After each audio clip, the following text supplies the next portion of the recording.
This is Optimal Living Daily, episode 1589, How to Keep Going, by Greg Audino of gregaudino.com. And I'm Justin Malik, your very own personal narrator. I read you from some of the best blogs in the world every day. And with that, let's get right to today's post and continue optimizing your life. How to Keep Going, by Greg Audino of gregaudino.com. What is it that separates those who keep going from those who don't? In times of hardship, how is it that some people find the motivation to continue on while others fall by the wayside and start on a new path? A common hardship that many people face is a lack of motivation.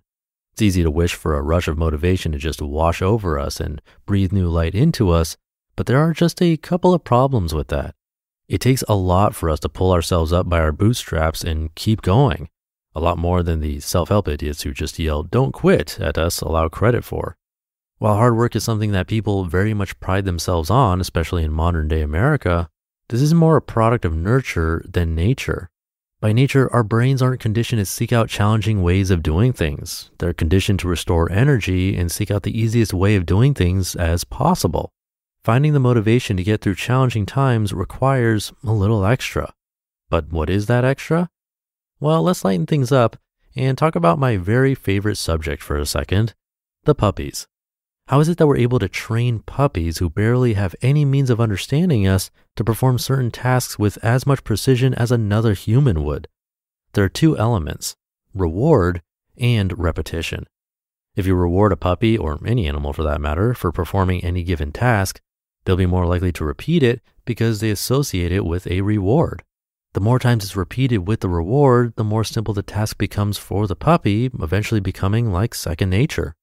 The good news is that we have an awful lot in common with those cute little birds, and one thing is that we speak and rely on this universal language of reward and repetition. Every single thing we do is done because we believe that it's in our best interest, all things considered. There's nothing we don't do because we believe it will bring us some form of happiness, wherever it may stem from. For us to do anything at all, it's necessary for us to believe in a reward on the other side. The more we're given or reminded of this reward, the more likely we are to repeat the behavior. Conversely, the more the expected reward is not given to us, the harder it is to have faith in its arrival, and the less likely we'll be to maintain the behavior. This is the point at which many people who have lost their motivation find themselves. They've lost in the inspiration to keep on trucking because the reward they once believed in seems to be going further out of sight. The big question then is how to combat this. Well, a lot of the reward we seek is something that comes from the outside. It's important to remember that even when outer rewards are a virtual lock, we only have so much control over them. Side note, it's also important to remember that over time, our desired rewards may change. For example, you may become a plastic surgeon because it pays well, and a lot of people tie more money to more happiness. You'll enjoy work and go to work dutifully as long as you're getting your expected paycheck. But if the time comes when your happiness requires more than money, say it requires free time and you're working all hours of the day, you'll be less motivated by your job because it's now interfering with your happiness. So what happens in the event that we're not receiving the outer rewards we seek, but we still believe in them enough to want to keep going? What do we do when we see the light at the end of the tunnel, but it's getting hard to keep climbing towards it? Make no mistake, this idea is applicable in a myriad of ways. It extends far beyond just jobs, which seems like it might be easiest to associate this with. The key is to tune into other benefits, a lot of which may be intangible. It can be difficult for many of us to believe in or even be cognizant of intangible rewards, but it's essential in maintaining good habits that haven't yet paid off in the ways you envision them paying off.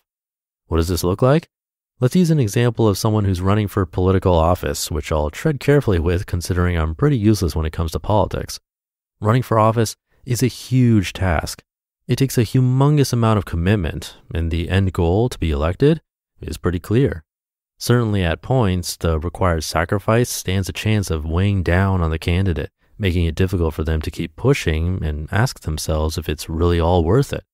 At this point, the candidate has the option of redefining their definition of quote-unquote winning.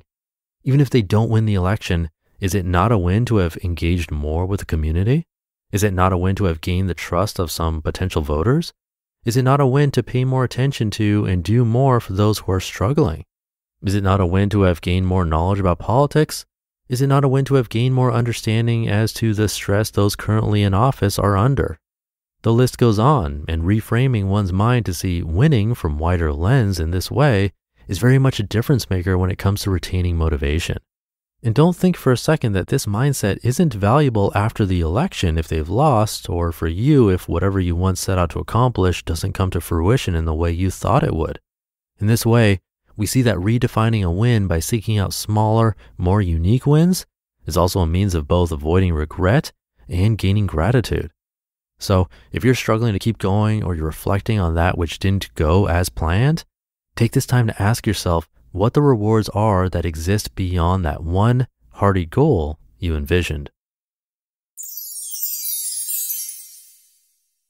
You just listened to the post titled How to Keep Going by Greg Audino of gregaudino.com.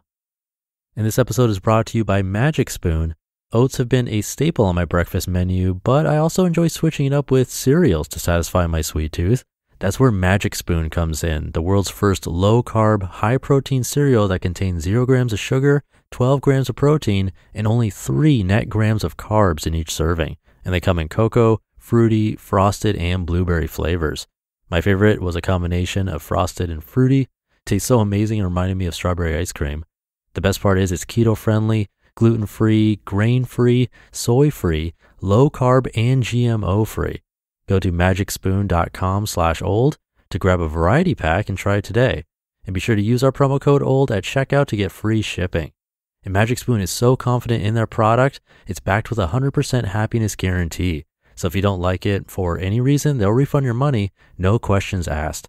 That's magicspoon.com/OLD and use the code OLD for free shipping. And we thank Magic Spoon for sponsoring this podcast. And thank you to Greg. As always, you can come by his site. But he's also one of our narrators, if you didn't know that already. He took over Optimal Relationships Daily since Jocelyn is spending more time with our kids now. And he also created Optimal Living Advice for us, where he answers your questions, your life questions.